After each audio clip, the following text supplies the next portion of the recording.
Ayan, nag-snow na naman. But today guys, ay nandito kami sa labas. Still autumn season pero snow, snow, snow.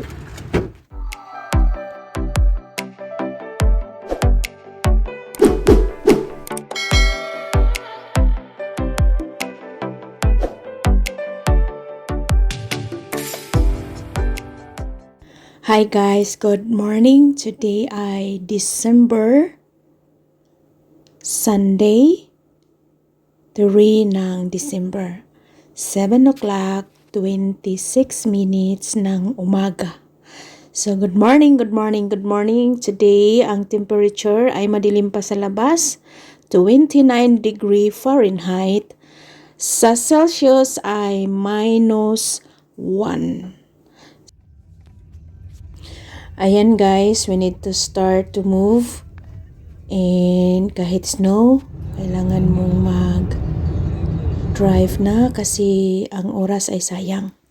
So, tapos na kami nag-almusal dito sa aming Soki na cafeteria. Yan ang routines namin. Sunday morning ay mag-breakfast sa isang cafeteria and then we need to go ahead sa next destination which is grocery time.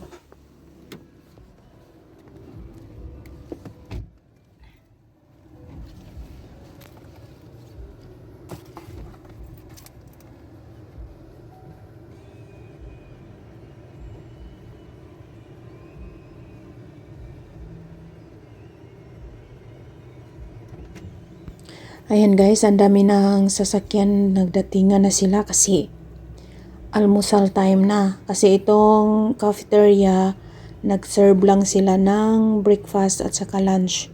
Wala silang dinner serve. So, ang mga tao ay somewhere nearby ay dito talaga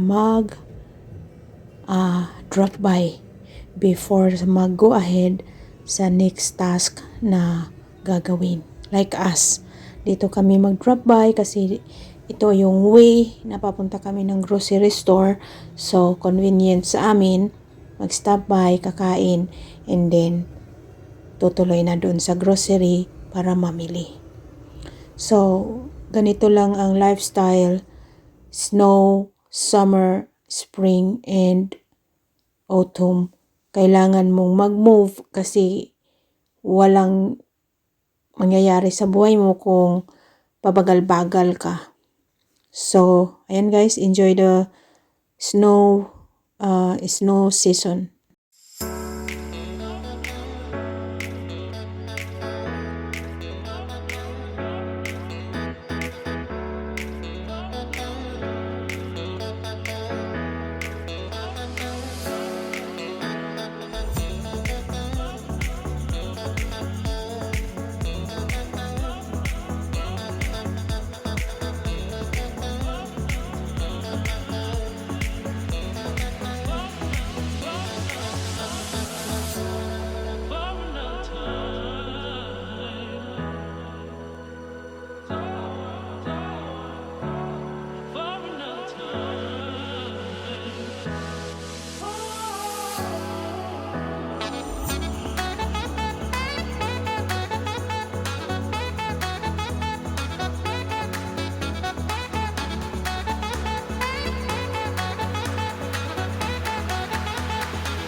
So kami ay pauwi na, meron kaming nadaanan na aksidente, na slide yung kotse. Ayan guys, ayan.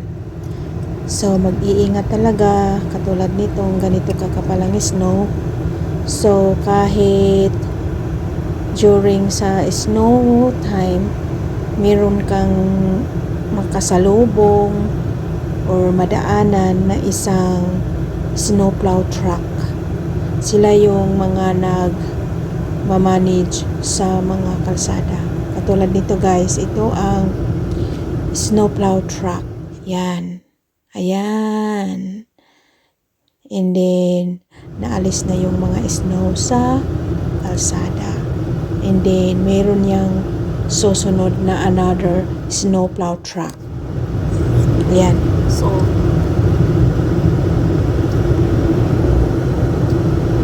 no, the plows aren't wide enough to do all the way from here all the way over to the shoulder.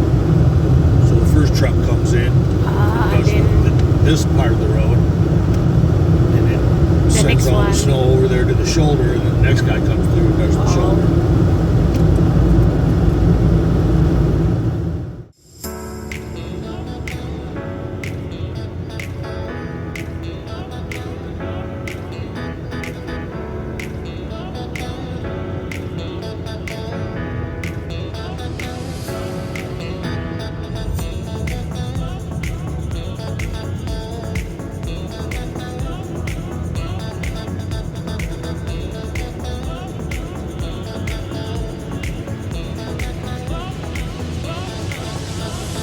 Dito banda, alam nyo, meron ding kaming na saksihan noon dito sa pag-turn little bit curve. Yan, dito.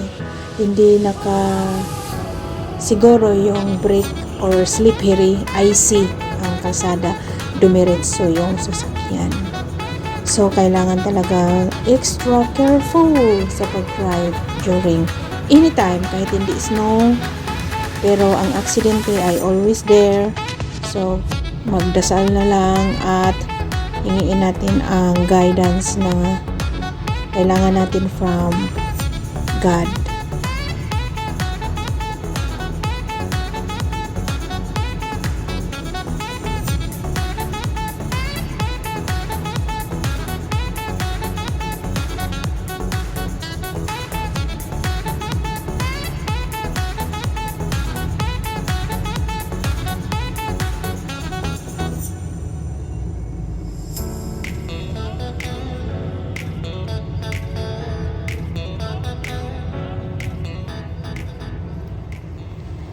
Tingnan ninyo ang mga puno. Ang ganda ng texture nila. Dati, last month, ang kulay, ang napakaganda tingnan habang nag-road trip. Ngayon, yung snow nakakapatong sa mga sanga, sa dahon. Lalo na pag winter na talaga. Ipakita ko sa inyo ang mga pine trees. Nandoon yung mga snow na bulky. So, pag ganito ang season, ang ganda maglakad-lakad kasi yung lamig ng snow ay sa dadapo sa iyong mukha, and then basta ang ganda ng pakiramdam maglakad-lakad para yung ma-exercise yung iyong mga buto kasi malamig nga. Kung lalo kang uupo, lalo kang lalamigin. So, ayan guys, pauwi na kami, and then tapos na ang aming Sunday routine. Alam na ang next YouTube na din si Inday Bing.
So guys, andito na kami sa aming private lane kasi ang aming area ay wala kami sa public road, nasa private lane kami. So kung sino lang yung papasok, siya lang yung residence. So tingnan nyo ang pickup truck na nakapark, puno na ng snow. So before ka magtrabaho, kailangan mong mag-extra time para tanggalin yung snow dyan sa truck na yan. Kasi usually yan ang ginagamit niya pag nagtrabaho. It is just slick. The more I do this.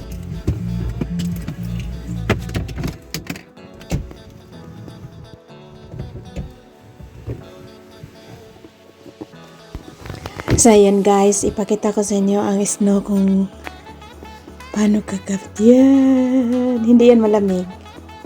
Ang sarap niya hawakan. Ang sarap-sarap hawakan. Kumot-kumutin ang snow. Ayan, ganyan guys. Kasi flaky at saka magaan siya. Ayan, kumot-kumutin. Ang ganda. Ayan, pwede na maghalo-halo. Kapag snow talaga, snowstorm, tumitingala ako, din nakabuka yung bunganga ko. So, dito magtatapos ang aming content for today. Kung sino pa yung hindi nakapag-subscribe, please subscribe na po and hit the bell button para update kayo sa aming mga next vlog. Thank you and bye!